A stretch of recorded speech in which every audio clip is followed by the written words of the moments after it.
What's up, people? Welcome to New Jersey real estate, crash course, study guide. All right, with me, Luis Valencia. All right. Okay, so we're today. This is part 5 of our series of real estate study guide. Last time in the last video, we went over vocabulary. We finished on B's, so now we're up to C's, the letter C. Okay. All right. So let's get started. If you guys like this video, you could subscribe, and you could like the video for the algorithm, and subscribe so you could get a notification whenever a new video comes up. All right. All right. So here, let's get started real quick. It's pretty late. All right. The first word is capital gain. Capital gain. Capital gain is the profit from the sale or auction of property or investment. Capital gain is the profit from the sale or auction of property or investment. That is the capital gain. Okay. Capitalization. Capitalization is the conversion of assets or income into capital. The conversion of assets or income into capital. Capitalization. All right. Capitalization rate. Cap rate. All right. Cap rate is used to indicate the rate of return that is expected to be generated on a property. Cap rate is used to indicate the rate of return that is expected to be generated on a property. All right. Okay.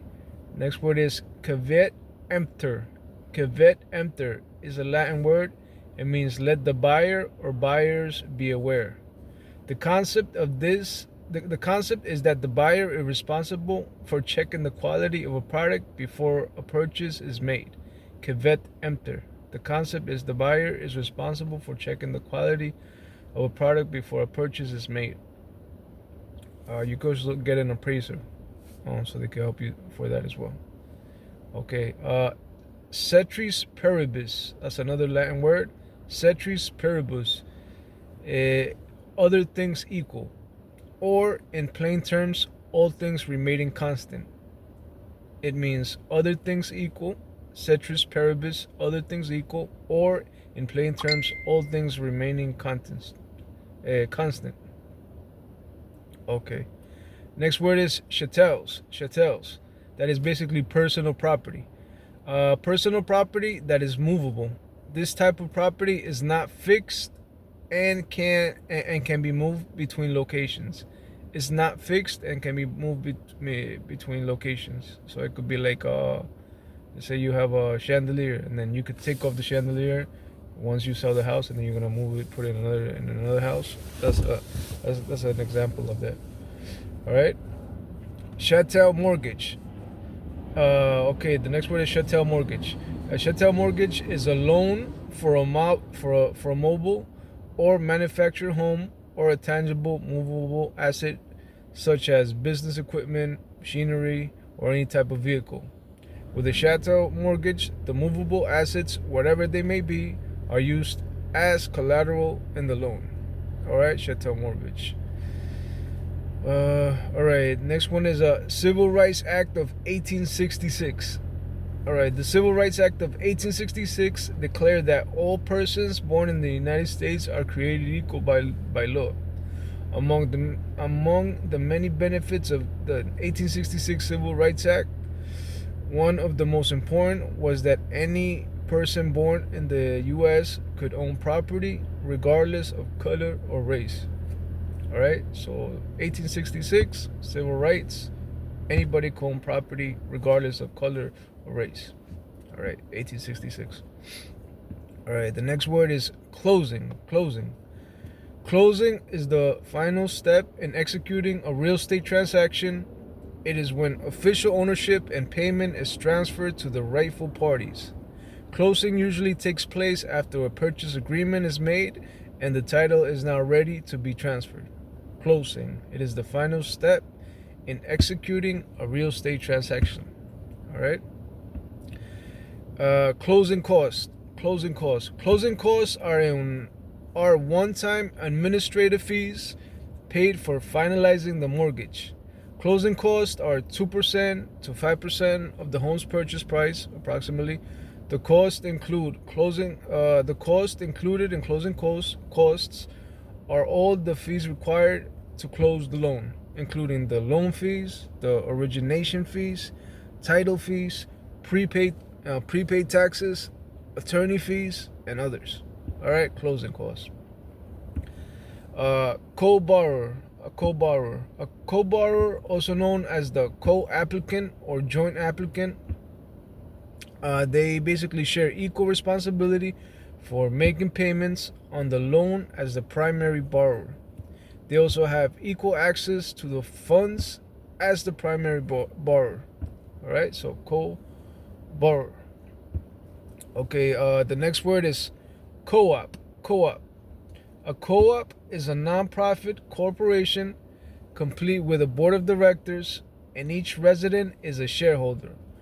Perhaps the largest distinction between a condominium and a co-op is that most co-op associations require that a prospective purchaser be approved by a committee composed of current co-op owners.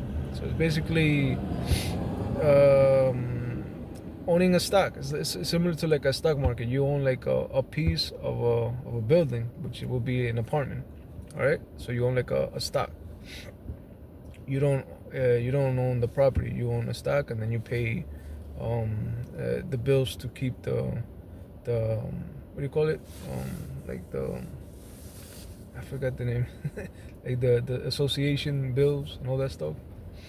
To keep the area clean, all that stuff that you have to pay for. Okay, next one is co-ownership. Co-ownership is when a title to one parcel of real estate is held by two or more individuals. Those parties are called co-owners or concurrent owners. Individuals may co-own property as tenants in common, joint tenants, or tenants by the entirety, or community property. Co-ownership. All right. The next word is color of title.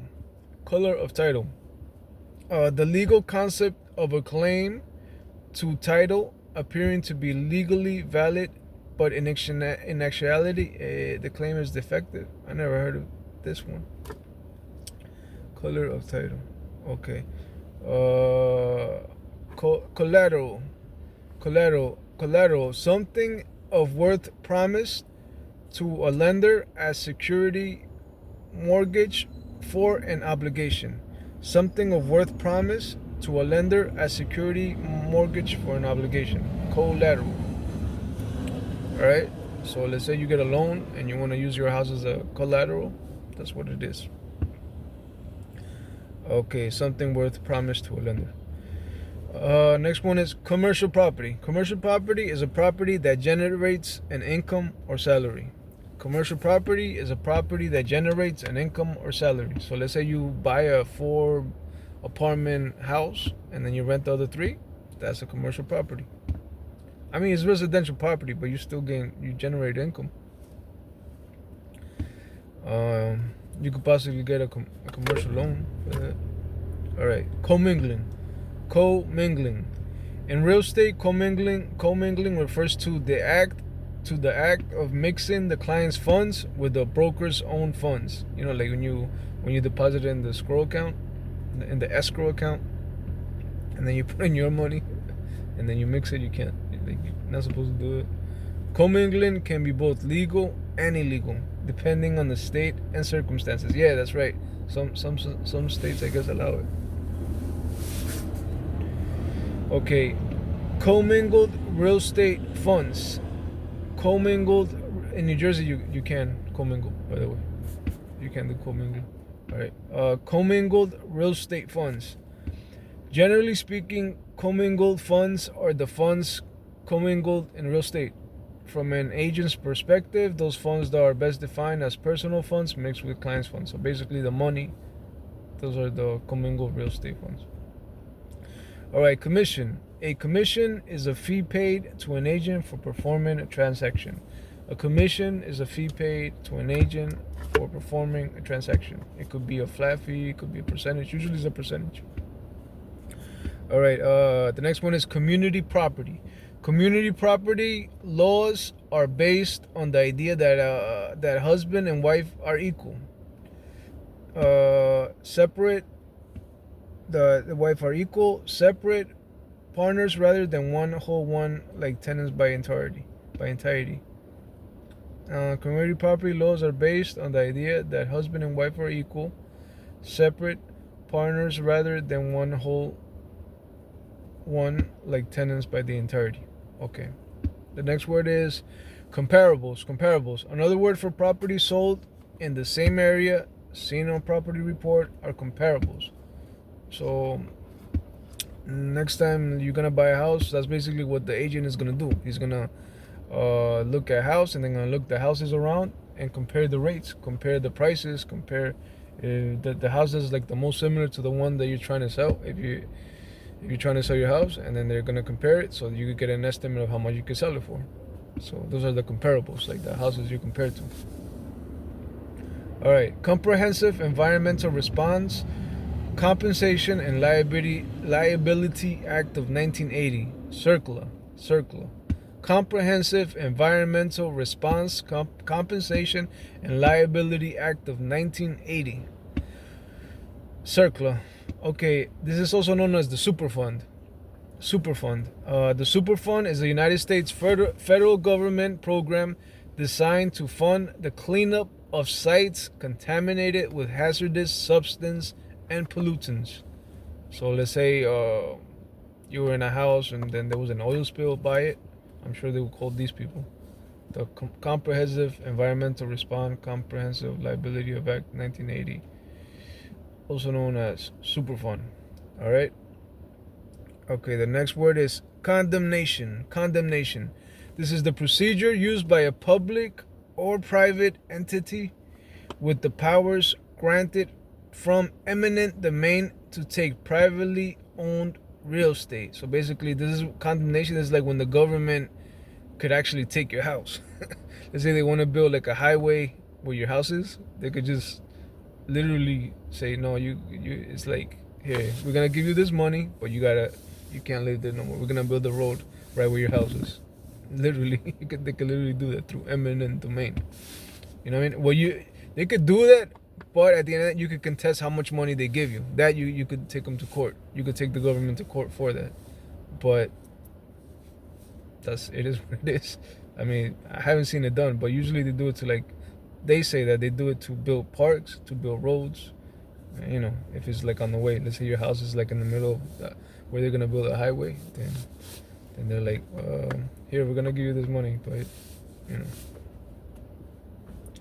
All right, condominium.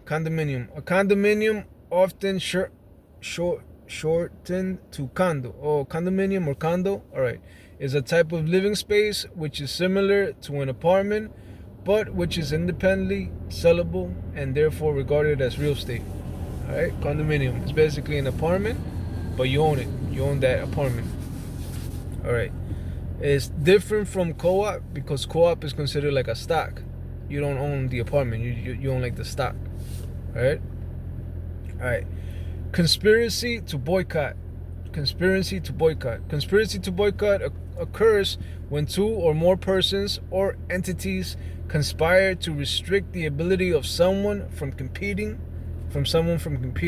This is unethical and highly illegal. So let's say a company, this brokerage company, right? They're selling houses, and then this other brokerage company is selling houses too, and then they see, oh wait, this other new brokerage company, they're selling houses too. Let's negotiate between us to like buy this whole land, so we kick them out. You know, like to monopolize. That's illegal. You can't do that. You know what I'm saying? So I guess they will boycott in a sense that they won't I guess buy from that broker or use their services. I'm not really sure exactly how it's used, but it's basically like they won't do something in order to benefit them and not let other companies or other people benefit as well. So conspiracy to boycott. That's what it's called. Okay. The next word is construction loan. Construction loan. Construction loan. A construction loan is a short-term loan that provides cash to construct a residential property. A loan for a residential construction loan. A construction loan is a short-term loan that provides cash to construct a residential property. Okay, the next word is constructive eviction. Constructive eviction. Constructive eviction is a term used in real estate law to describe a circumstance in which a landlord fails to uphold their legal duty towards the tenant, forcing them to leave the property. So basically, they don't fix the pipes, and then they can't live in the house, or they say the water is included or the electric is included, and or let's say the roof comes off and then they don't fix the roof, and then it forces them to leave. So that's called constructive eviction. All right. So then those tenants could take the people to court, for because they messed up.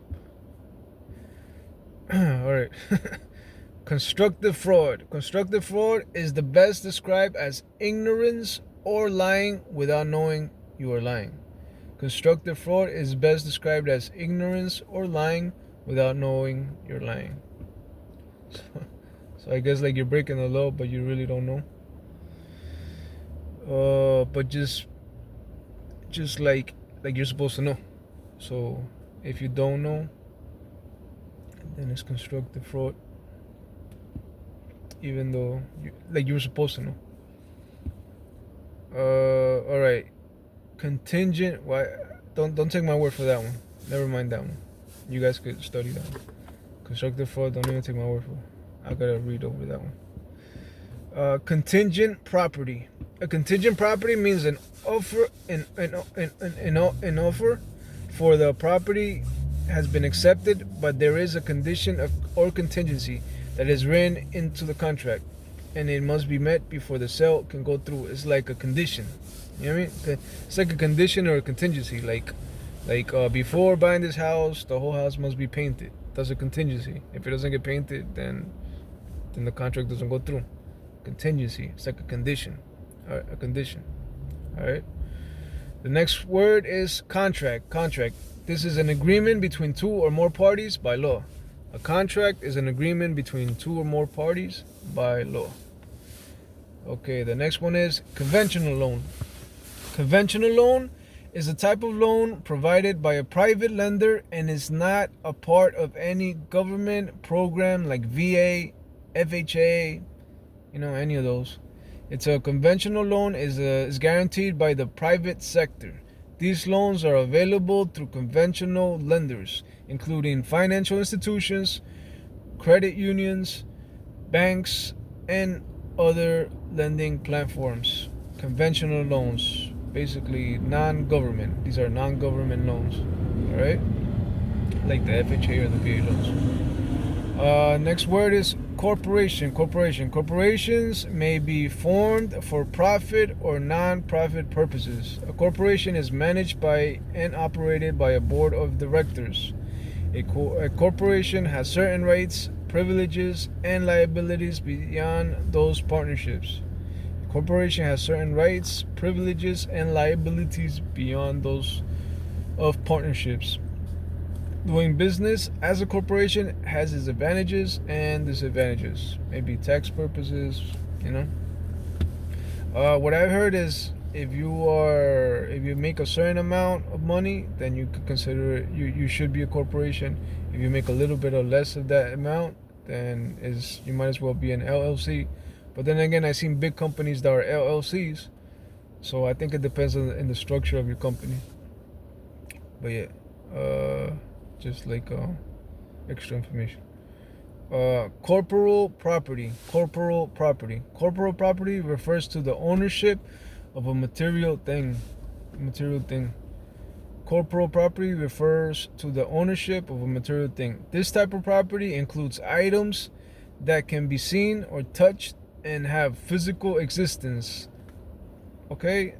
If you have anything in your possession that you can see or touch, it is called corporal property. Corporal property. All right.